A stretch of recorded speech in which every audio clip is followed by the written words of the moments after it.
தூத்துக்குடி மாவட்டம் எட்டயபுரத்தில் கள்ள நோட்டுகளை புழக்கத்தில் விட முயன்றதாக இருவர் கைது செய்யப்பட்ட வழக்கில் திடீர் திருப்பமாக திரைப்படத்தில் பயன்படுத்தப்படும் டம்மி ரூபாய் நோட்டுகள் என்பது விசாரணையில் அம்பலமாகியுள்ளது.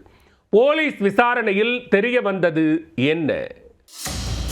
தூத்துக்குடி மாவட்டம் எட்டயபுரத்தில் தனியார் ஹோட்டல் ஒன்றில் சரவணன் என்பவர் சப்ளையராக வேலை பார்த்து வந்தார். அதே ஹோட்டலில் அசாம் மாநிலத்தைச் சேர்ந்த குமார் சர்மா என்பவர் சைனீஸ் மாஸ்டராக பணியாற்றி வந்தார்.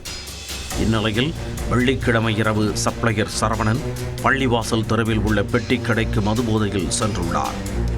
கோடு போட்ட பட்டாப்பட்டியில் இருந்து 500 ரூபாயை விசுக்கென உருவிய அவர் சிகரெட் பாக்கெட் ஒன்றை வாங்கிக் கொண்டு பணத்தை படக்கென்று நீட்டியிருக்கிறார்.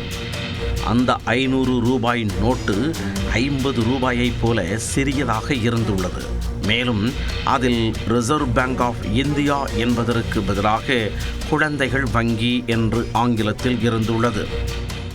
இதை பார்த்தவுடன் குழப்பம் கிறுகிறுவென்று தலைக்கேற பெட்டிக்கடைக்காரர் உடனே எட்டயபுரம் போலீசாருக்கு தகவல் தெரிவித்தார். சம்பவ இடத்திற்கு சர்ரென்று விரைந்து வந்த போலீசார் சப்ளையர் சரவணனை பிடித்து விசாரணை மேற்கொண்டனர். அவரிடம் இருந்து மேலும் சில போலி 500 ரூபாய் நோட்டுகளையும் பறிமுதல் செய்தனர். விசாரணையில் தங்கள் ஹோட்டலில் பணிபுரிந்து வரும் சைனீஸ் மாஸ்டர் குமார் சர்மாவிடம் அந்த போலி பணத்தை வாங்கி வந்ததாக கூறியிருக்கிறார். இதையடுத்து சைனீஸ் மாஸ்டர் குமார் சர்மாவை மடக்கிய போலீசார் அவரிடமிருந்து சுமார் 70,000 ரூபாய் மதிப்பிலான போலி ரூபாய் நோட்டுகளை பறிமுதல் செய்தனர். இருவரையும் கைது செய்த போலீசார் போலி ரூபாய் நோட்டுகளை ஆய்வு செய்து பார்த்தனர்.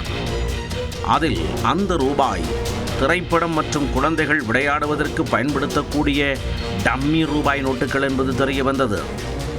முதலில் கள்ள நோட்டு என்று நினைத்த போலீசாருக்கு அது டம்மி ரூபாய் நோட்டுகள் என்பது தெரிய வந்தது.